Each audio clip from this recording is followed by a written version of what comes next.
series, but it's definitely someone that's worth learning about and definitely does change your outlook. So the name of the person today is Osnat Barazani. She was born in 1590 in a place called Nineveh. Is anyone familiar with a place called Nineveh? Yes. So a place. Yona. Yes. Yes. So the name of the place is Nineveh, and does anyone know what region it is today? What it's called today? Sorry? No. So it's Kurdistan, which is part of Iraq today, but there's still millions of Kurds who want independence. So they see themselves as they are ethnically unique. And we know this area by the name either of Bavel or Ashur. And believe it or not, in the 1600s, there was a woman in Kurdistan whose name is Osnat Barazani.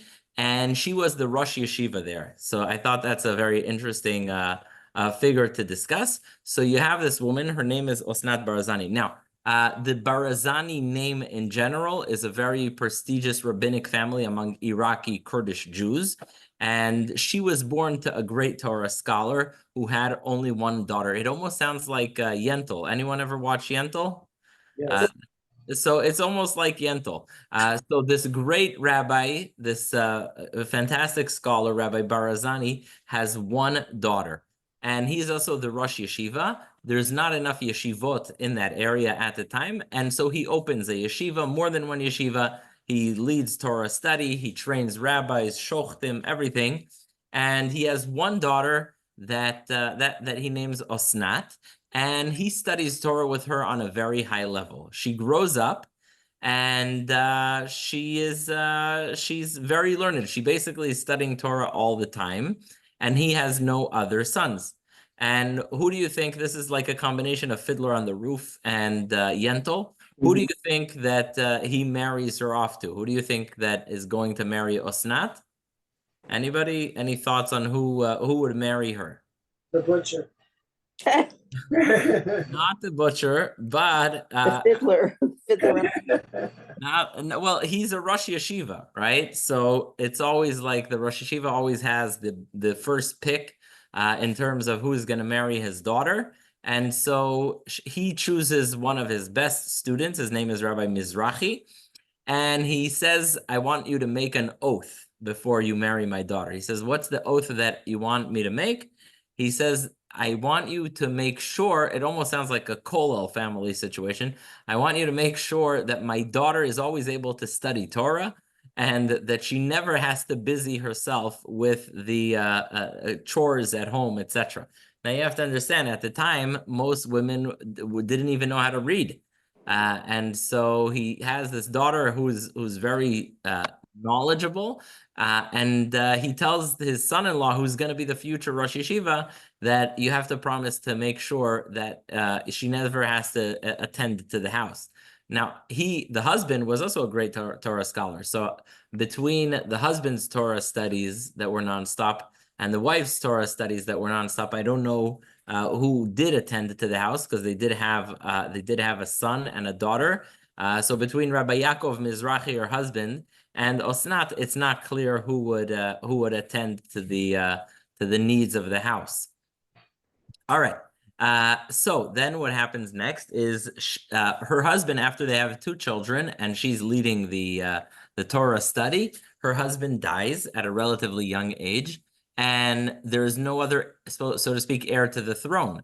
Her father opened a yeshiva. Her husband, who was the Rosh Yeshiva, died, and so she becomes the head of the yeshiva.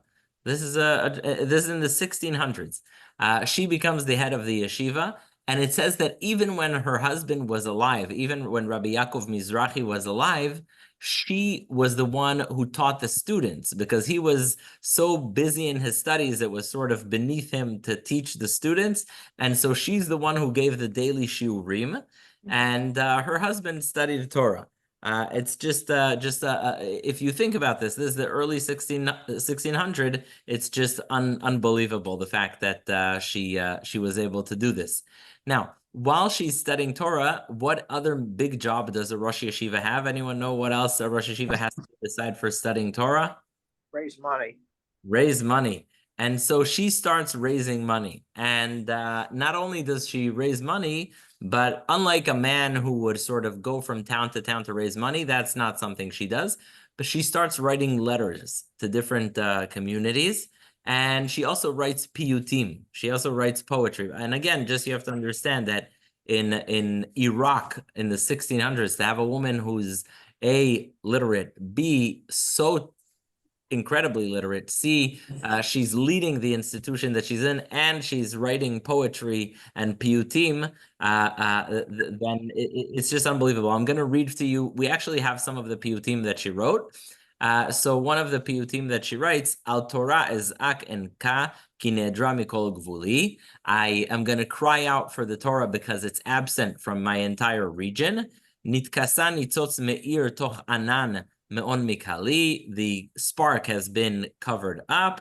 Hador afel en mochiach evkeli zmani gam chedli. So basically, she's part of her appeal to raise money for her yeshiva is to say, look, there's no one to teach the students here. And you see that throughout her life, on the one hand, she's an extraordinary figure in terms of being a woman leading a yeshiva in the 1600s. On the other hand, she also kind of apologizes. She kind of says, look, there's no other choice. There's no one else to teach Torah in our region, and so I'm doing it. And so she says, Ani amadati b'matzav tzarot hekifuni et yadai v'raglai. She says, I stood and I stood up to the plate despite the fact that it's so difficult. Tikanti amude eretz as atziv dayanim biflili. And that shows you another aspect of what she was doing, is she trained dayanim, judges. It's just an extraordinary thing that you have this woman in Iraq where she's basically running a yeshiva, writing poetry, raising money, training dayanim, shochatim, everything. And she's doing it all on her own, right? She was the only daughter, her father died, and her husband died. And she's doing this all on her own. It's just something very, very extraordinary.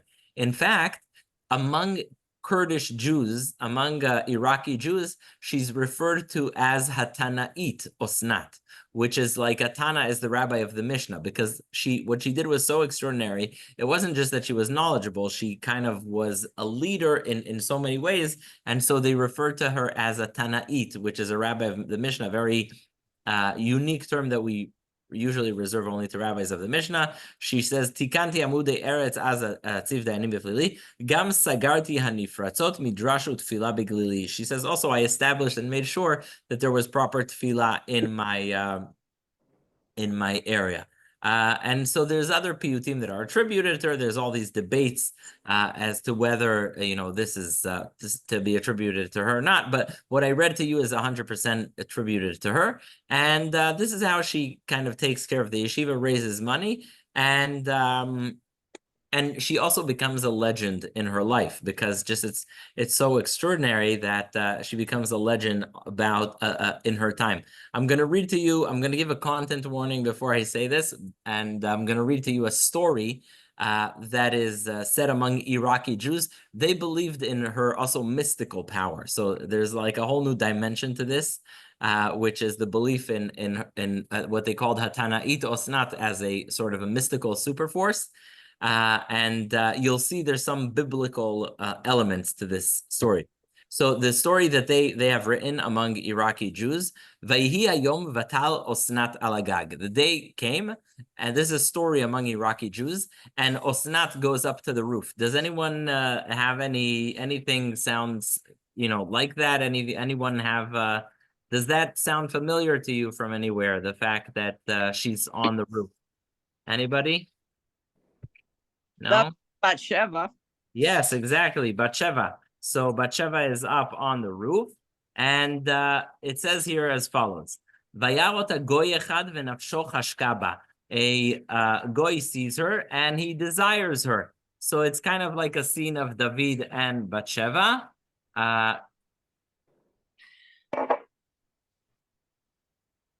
And so it's a story like David and Batsheva. And it says, "Vayi b'chatzi alayla, vayitganev hagoy el hagag, v'libo yachshov aven lo al harabanit." So in the middle of the night, this guy decides he has a sinful thought and he climbs up to the roof. And now look what it says here. It's really, it's kind of next level stuff.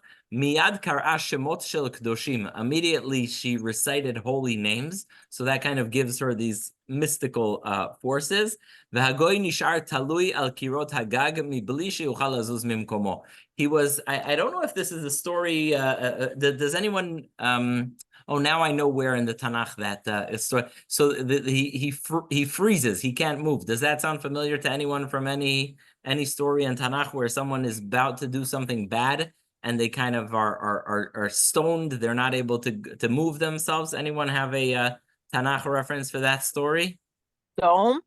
Sodom, yes, exactly. Very good. So he's coming to do an act of Sodom to her, and she says names of Hashem, and then he can't move.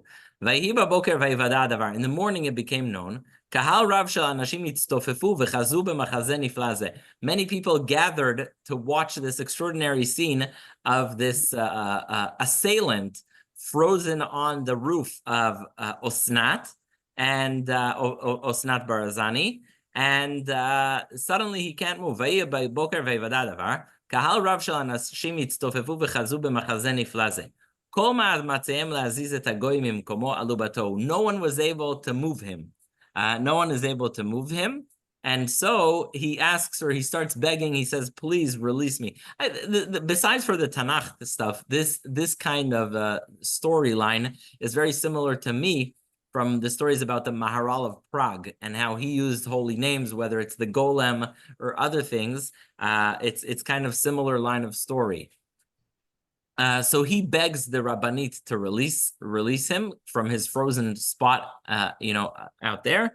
And Beomralo ilu goy ze ba'alai al menat lignov chefetz mechafetzei beiti ki ata charashti. If this guy would come to me to steal something from my house, I wouldn't mind. However, achu ba'alai mitoch kavana lifgoa b'musar. He came to me for immoral reasons, and therefore lachen yishar talui b'mkomo. Therefore, he cannot move.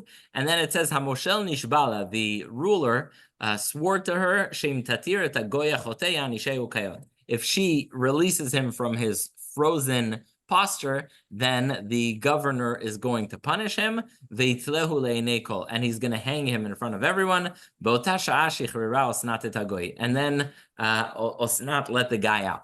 So the bottom line is, not only was she a Rosh Yeshiva, not only was she a great Torah scholar, not only did she raise money for the Yeshiva and sustain it, but also she became this sort of mystical leader with stories that you have in Prague with the Maharal. There's all these stories about Osnat and how she was able to pull this off and be a very, very amazing person in terms of how people believe that she had these extraordinary powers.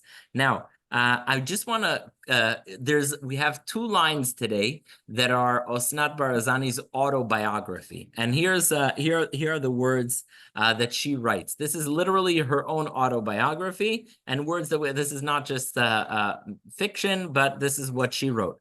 She writes as follows: Bat Melech Yisrael Pohayiti. I was the daughter of the king of Israel. Man Malchei, who are the kings? Rabbanan. So there's this term in the Talmud, Man Malchei Rabbanan, who are the kings? It is Rabbanan. And she says, I was a Bat Melech because my father was this very famous Rabbi Barazani. And she says as follows: Bein birkei chachamim gadalti. I grew up among the great rabbis. Meuneget le'avi zalhaiti. I was sort of spoiled by my father because she was his only daughter. And now listen to this very interesting line. Shum ma'aseh u'melacha lo limdani. He did not teach me how to do any work.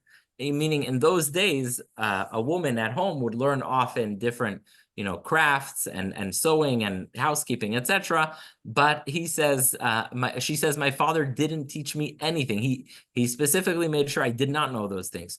Chutz mi melechet shamayim. The only thing he taught me was melechet shamayim, the holy work.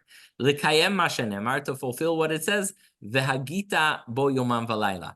It's as it says, v'hagita bo yomam v'layla. Now, just a fascinating line that she concludes with is, she says, ba'avonot harabim, in his great sins, which is another way of also saying unfortunately, doesn't mean she's saying something against her father. Lo hayulo banim ki im banot. He had no sons but only daughters. So in a way, on the one hand, she is this extraordinary figure of a woman who is able to really be a game changer in terms of her leadership. On the other hand, she says it's only because, unfortunately, he didn't have any sons. Obviously, if he had sons, that would be better. So the idea is, whether it's in this line or other lines, where she acknowledges, she sort of apologizes for her existence, where she sort of says, I wish I would have been, had my father had the person who can teach Torah as a son, or if she says, unfortunately, there's no one in our region to teach Torah. And this is kind of the language we had when we spoke about Sarah Schneer, where she's in a very traditional place. She's in a place that doesn't encourage women to take on the roles that whether it's Sarah Schneer or Osnat Barazani have. And so they kind of justify, and along their path, make sure to clarify, to put a disclaimer that they're only doing it because there's no other option. As Sarah Schneer would do, she would say, Et lahasot la Hashem heferu torotecha. It's there's unfortunately the danger of all the people becoming non-religious, and there's no other choice but for me to open girls' schools. And the same thing with Osnat Barazani, where she's a great Torah scholar, but at the same time she says, look, I wish, unfortunately, my father didn't have any sons, or there's no one else to teach Torah. And that's how she sort of justifies her existence. It's interesting that her son and daughter became also very, very well known, and also became some of the great rabbis of Kurdistan and Egyptian Jewry, actually. Does anyone know the name Barazani from any other place? Anyone? Does that sound familiar? No?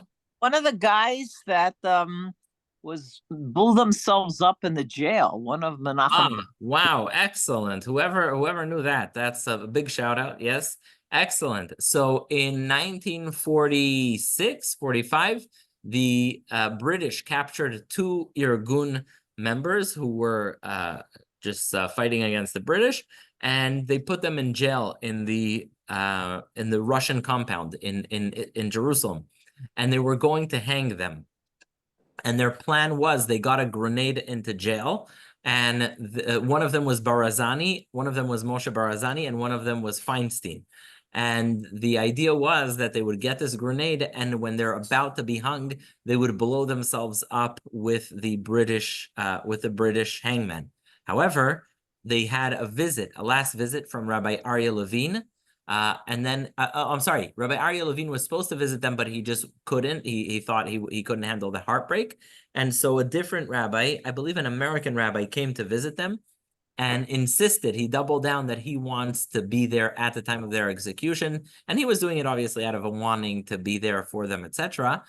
But they couldn't bear the thought that the rabbi may blow up also when they blow up their grenade. And so when they were in prison, they put the grenade between their hearts and they blew up together. And this became a very famous motif in Menachem Begin's speeches about the heart of someone who's a Feinstein, who's actually from Brisk, and Barazani, who is Iraqi, and how they sort of died together, and how it doesn't matter if you're Sephardi or Ashkenazi, we all came together and fought for the land of Israel. So that's the Menachem Begin line. But the Barazani family became, it always was a very, very prominent rabbinic family among Iraqi Jews, among Egyptian Jews, and she was no exception in the sense that she was also a Rosh Yeshiva herself, and she also was able to have children that would continue that line. It's very unusual that she lived also a very long life. She lived until 1743. She had a very long life. She was about 80 years old until when she died. And her son was a rabbi in Baghdad and later in other places.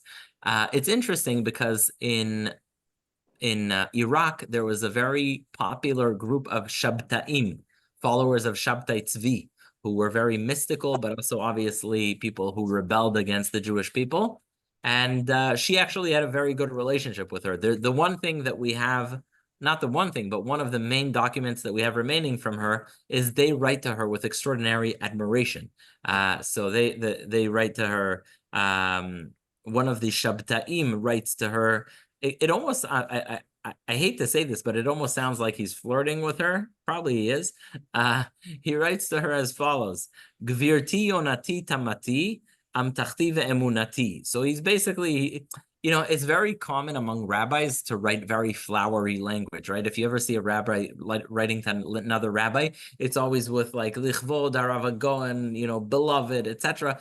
Language that's very flattering. But when it's from a man to a woman, it's a different story. And he writes to her about getting letters with her divrei Torah. Samachti beniv metziloteha ve'alazti benoam sichoteha. Your words are as sweet as honey. And so she clearly had a rabbinic correspondence with other rabbis, and that's just another aspect of her life. That's really it with Osnat Barazani, and with this series, it's a bit shorter than the other women I spoke about, just because of the lack of documentation. But she definitely is a legend.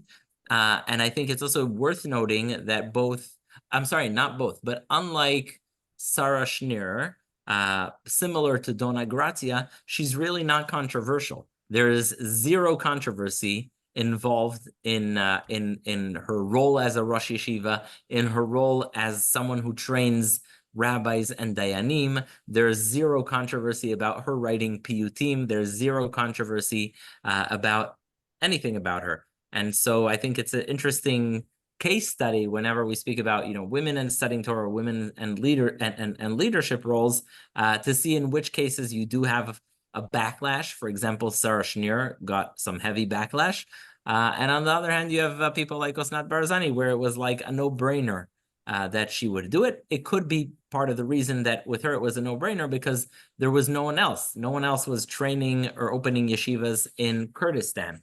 And so it could be people recognize that if it's not her, no one else is going to do it. But it's just interesting noting that there's just absolutely no backlash. And sometimes that's healthy about the Sephardic, much more healthy about the Sephardic community than the Ashkenaz community. A lot of things in the Ashkenaz community stir controversy, but in the Sephardic community, it's like everyone's chilled and relaxed, and there isn't kibitzing like we have. All right. Anyone questions, comments, thoughts on this? All right. If not, I just want to again thank everyone for being part of this.